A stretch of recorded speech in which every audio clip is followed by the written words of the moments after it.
인터넷의 빠른 변화가 가져온 일상의 변화 중 하나는 온라인을 통해 세상의 다양한 의견을 빠르게 주고받는 기회가 급속도로 확산됐다는 것일 텐데요. 하지만 역으로 자신의 생각을 일방적으로 쏟아내고 다른 생각을 가진 사람을 배척하는 일 역시 증가했습니다. 이른바 열린 세상 속에서 불통과 갈등을 겪고 있는데요. 오늘 GBS 스페셜에서는 소통하고 더불어 살아가는 방법을 토론에서 찾는 강치원 토론 교육자 모시고 이야기 나눠보도록 하겠습니다. 안녕하세요. 안녕하세요. 반갑습니다. 네, 반갑습니다. 20년 가까이 토론 교육에 열중해 오신 것으로 알고 있는데요. 이 토론이 중요하다고 생각하신 계기가 있으십니까? 독일에 제가 개본 연구위원으로 가족과 함께 체류했는데 그때 독일에서의 학교 교육 방식 그리고 대학에서의 교육 방식을 보고 제가 토론의 중요성을 깨닫게 됐습니다. 예를 들면 독일 대학은 수업 시간에 이렇게 질의응답하는 시간이 많이 있습니다. 또 학교에서 이렇게 만화를 한 4카트를 주고 그 만화 4카트를 서로 이렇게 나열을 하고 병렬한 다음에 학생들이 각자 글을 써오게 하는 거예요. 글을 써온 다음에 그것을 수업 시간에 교사 학생이 디스커션 한다는 것이죠.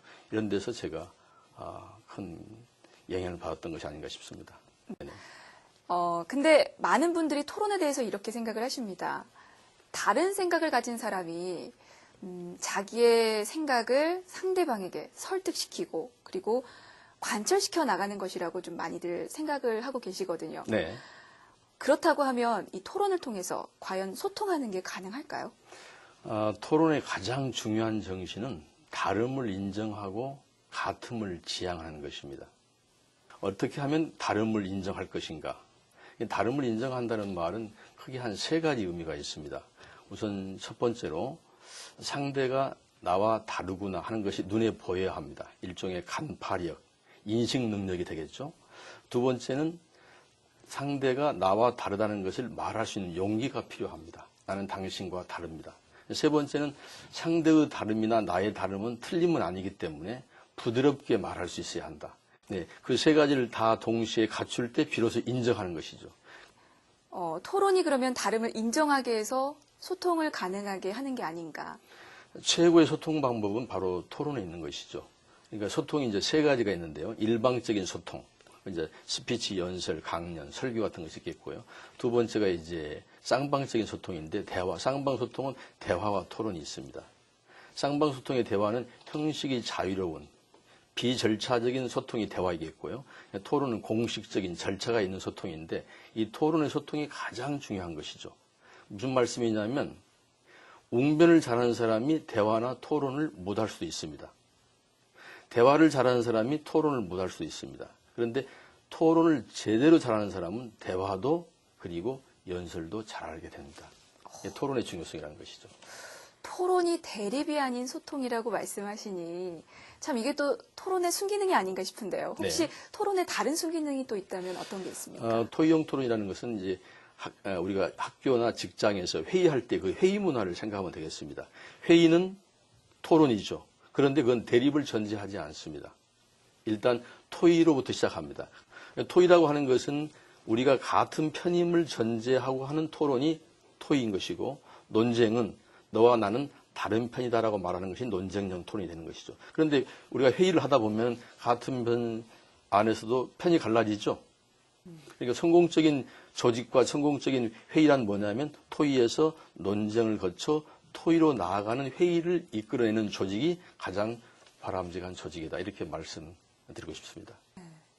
네, 많은 분들이 아마 아실 겁니다. 토론이 얼마나 어려운지요. 토론을 잘하려면 그러면 어떻게 해야 합니까? 기본은 듣는 사람의 이름을 기억하고 관심을 가져야 한다. 두 번째는 다른 사람의 말을 잘 들어야 한다. 경청과 메모를 말씀드리겠어요. 세 번째는 질문과 대답을 잘하는 것이 토론의 능력이다. 질문과 대답이 중요하다는 이야기고요. 네 번째는 이제 말을 할 때는 포인트와 스토리로 말해야 한다. 2갈씩 그리고 단계식을 통해서 포인트와 스토리를 말한다는 거고. 다섯 번째는 이제 눈빛과 목소리. 바디랭귀지와 패러랭귀지를 말씀드리는 건데요. 토론의 이 5가지는 토론의 기본입니다. 내용적인 측면에서 좀 더 덧붙여주고 싶은 방법이 있다면 이 5가지 중에서 경청과 질문을 좀 강조하고 싶어요. 경청이 정말 어렵죠. 그래서 이렇습니다. 말을 잘하는 법은 잘 듣는 데 있습니다. 들을 때는 4가지를 집중해야 합니다. 우선 쳐다보아야 합니다. 쳐다보는 게 듣는 것이고요. 두 번째 뭐가 듣는 것일까요? 저는 메모하는 것이 듣는 거라고 생각합니다. 예전에 우리 사회에 그 서한샘 구가 있었어요. 서한샘 혹시 기억하십니까? 잘 모르겠습니다. 우리 진행자님 잘 모르실 텐데 네. 오래전에 학원가에 서한샘 밑줄구가 있었어요. 강의하시는 이제 한샘 국어라는 책인데요. 학원 강사 선생님이신데 밑줄 쫙이라는 게 있었어요. 저는 밑줄 짝은 경청이 아니라고 생각합니다. 경청은 메모라는 것이죠. 밑줄 짝은 선생님 말씀을 잘 들은 학생이나 잘 듣지 않는 학생이나 밑줄은 똑같습니다. 그러나 메모는 다릅니다. 메모란 뭐냐면 다른 사람 말이 내 머릿속에 한번 들어가서 한 바퀴 돌아서 노트에 나오는 게 메모죠. 세 번째는 우리 진행자님 보여주신 대로 이렇게 약간의 반응을 보이는 것, 맞장구. 네 번째 이제 중요한 것이 생각하면서 집중하면서 듣는 것이죠. 경청과 더불어서 질문도 굉장히 중요하다고 말씀을 하셨거든요. 네. 질문에 대한 포인트를 좀 짚어주신다면요. 질문이 정말 중요하죠. 그죠? 질문이 답이다 이런 명언도 있습니다. 질문을 잘하면 이미 답이 해결된 것이거든요. 그죠? 그래서 사실은 이 소통이라고 하는 것은 질문과 대답인 것이죠. 회사도 마찬가지고 학교도 마찬가지고 모든 조직이 다 그런데요.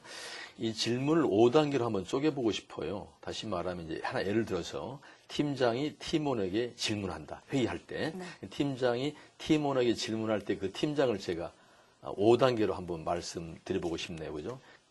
질문하지 않는 팀장. 질문의 중요성을 모르고 설교, 강변, 주장, 지시만 하는 팀장. 그죠? 두 번째 팀장은 질문 던지는 것의 중요성을 아십니다. 그런데 질문하지 못합니다. 왜냐하면 질문 만들기가 어렵기 때문입니다. 모든 사람은 주장을 말하기는 쉽습니다. 그런데 질문하기는 정말 어렵습니다. 3단계입니다.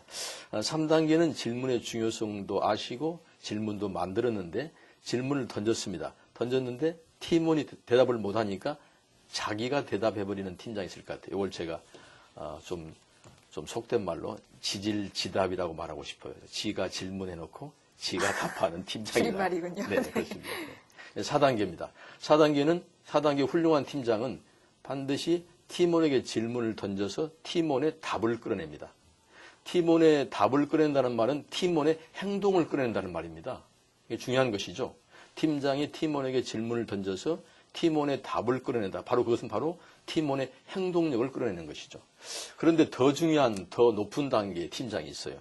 팀장이 팀원에게 질문을 던져서 팀원의 질문까지 끌어냅니다. 그것은 더 최고의 단계이죠. 최고 중요한 그 노하우는 뭐냐면 질문을 던져서 답뿐만이 아니고 질문까지 끌어낼 수 있는 팀장. 그러면 그 팀은 발전하게 돼 있는 것이죠. 네. 그 조직은 발전하는 것이죠. 그 조직은 혁신하게 되어 있다고 생각합니다. 네. 혁신의 모티브는 질문에 있습니다. 비단 그런데 팀장이 질문을 하는 것뿐만 아니라 받을 때도 있지 않습니까? 그렇습니다. 네. 그것도 5단계일 것 같아요. 다시 말하면 팀장이 팀원의 질문을 받는 것도 5단계입니다. 1단계는 질문 있냐고 묻지 않는 팀장. 회의할 때 팀원들에게 질문 있냐고 묻지 않습니다. 무서운 거죠. 예. 두 번째는 질문 있냐고 묻는데 사실은 질문이 안 나와주길 바라죠. 혹시 내가 대답을 못하면 어떨까? 여기 이제 2단계 팀장이 되겠죠. 3단계 팀장입니다. 3단계 팀장은 질문 있냐고 물었습니다. 팀원이 질문하니까 즉각 대답해버립니다. 그걸 촉새 팀장. 4단계 팀장은 이제 팀원의 질문을 받았습니다. 그러면 팀장은 모든 것을 알 수도 없거니와 겸손한 자세죠. 알아도 대답하지 않습니다. 다른 팀원이 대답할 수 있도록 유도합니다. 왜냐하면 다른 팀원의 답을 끌어내기 위해서. 그 말은 다른 팀원의 행동력을 끌어낸다는 말이죠. 그래서 4단계의 팀장은 질문을 받으면 다른 팀원에게 그 질문에 대답할 수 있도록 기회를 준다. 이것을 중개 질문이라고 합니다. 영어로 릴레이 퀘스천이 되는 것이죠.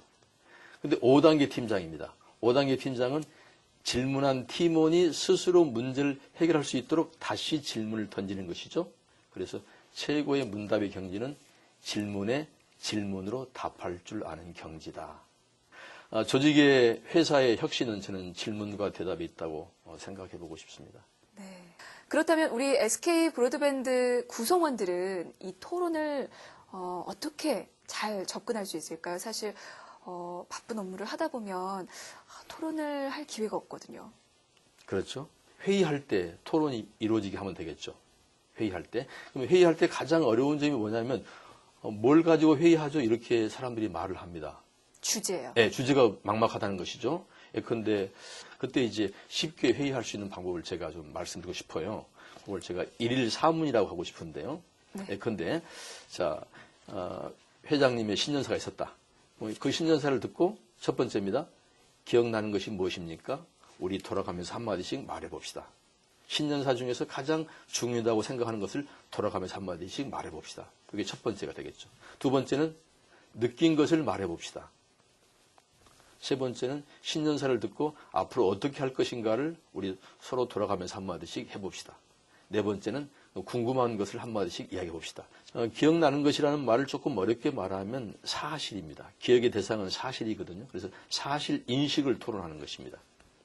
두 번째, 느낀 것과 생각은 가치 판단을 토론하는 것이죠. 아까는 객관적인 사실 인식을 토론하는 거고, 두 번째는 주관적인 가치 판단을 토론하는 거고, 세 번째는 앞으로 어떻게 할 것인가를 이야기해 봅시다. 그것은 미래의 실천 의지를 토론하는 것이죠.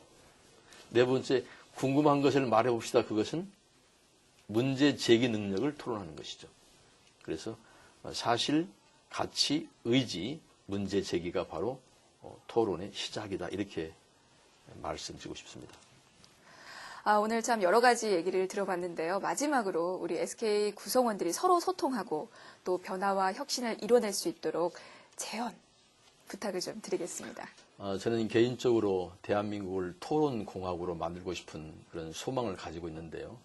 오늘 이 자리가 SK 브로드밴드의 구성원 여러분들께서 그 업무의 혁신과 변화를 가져오는데 토론의 중요성을 접목시키는 그런 좋은 계기가 되기를 바라고요.